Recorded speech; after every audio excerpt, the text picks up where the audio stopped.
I've gathered every Frey who means a damn thing, so I can tell you my plans now that winter has come. The cold open wasn't initially the cold open. We had organized the episode a bit differently. But when we saw David's performance and seeing the subtle moves that he made to not quite be Walder Frey, but to start as Walder Frey and then become Arya Stark, that made us realize that this was the best way to open the episode and the season. It's not just about killing this one guy, because he might have ordered the assassination on her family, but all these other Freys carried it out. She needs to send a message, which is that the North remembers. Tell them winter came for House Frey. One of the moments I love in episode 1 is Rory's performance as the Hound, where he sees the bodies of the farmer and the little girl that he left to die, and sure enough, they both died in a very unpleasant way. I'd say they were starving, and rather than let his little girl suffer, he ended it for both of them.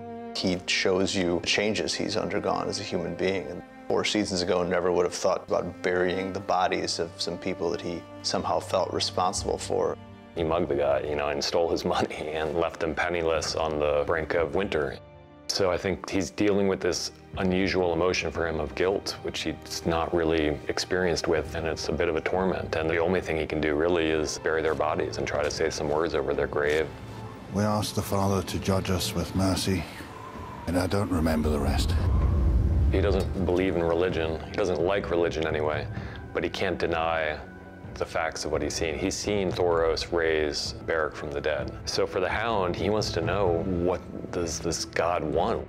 Part of him hates it because he thinks these people are fanatics and dull and gullible, but at the same time, he can't deny the truth of what he sees. And part of that truth now is seeing these visions in the flames. What do you see? There's a mountain. Looks like an arrowhead. The dead are marching past. Thousands of them.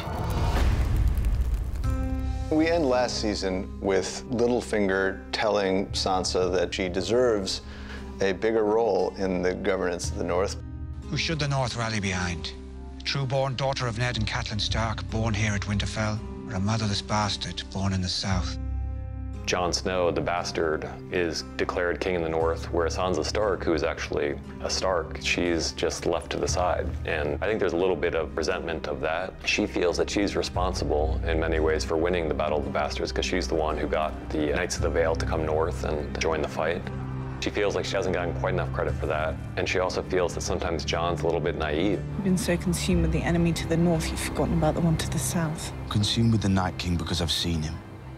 And believe me, you'd think of little else if you had to. We still have a wall between us and the Night King. There's nothing between us and Cersei. It's not so much that he dismisses Cersei as a threat long term, but right now the imminent threat is the Night King and the army of the dead. Winter has come. He knows that makes travel very difficult. The idea that Cersei is going to lead a Lannister army up this far north, which has never been done before and which is probably, beyond her capabilities, doesn't really concern him. You're the military man, but I know her. If you're her enemy, she'll never stop until she's destroyed you. All that's ever mattered to Cersei is her children. And in relatively short order, Cersei has lost all of her children. She now is in a very dark place, and all she really has left is power for the sake of power. What is Cersei without her children? What prevents her from being a monster? And the answer is nothing. Jaime really wants her to engage with what's happened to them both, and these are things she can't afford to even entertain, really, because if she starts going there, it's going to be a long, long fall. Should we spend our days mourning the dead, mother, father, and all our children? Cersei. I loved them, I did. But they're ashes now, and we're still flesh and blood. We're the last Lannisters, the last ones who count. For her now, at this point, it's about survival. And the only way to survive is to defeat her enemy. She'll do whatever she has to do to win. She'll blow up the Sept if that will allow her to win, even though it means killing hundreds and hundreds, probably thousands of innocent people. She's capable of anything. Unlike Dany, who's constrained a little bit by her morality and her fear of hurting innocents.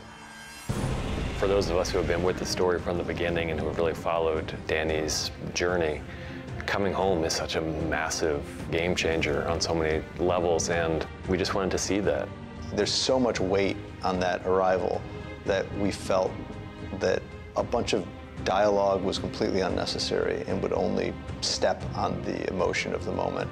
Everyone's giving her a little bit of distance. You know, Tyrion, who's usually the most loquacious of people, he's not talking because he wants her to experience it. And you know, at one point, Grey Worm's about to kind of walk up alongside Dany to guard her, and Missandei holds him back because she wants Dany to experience this on her own.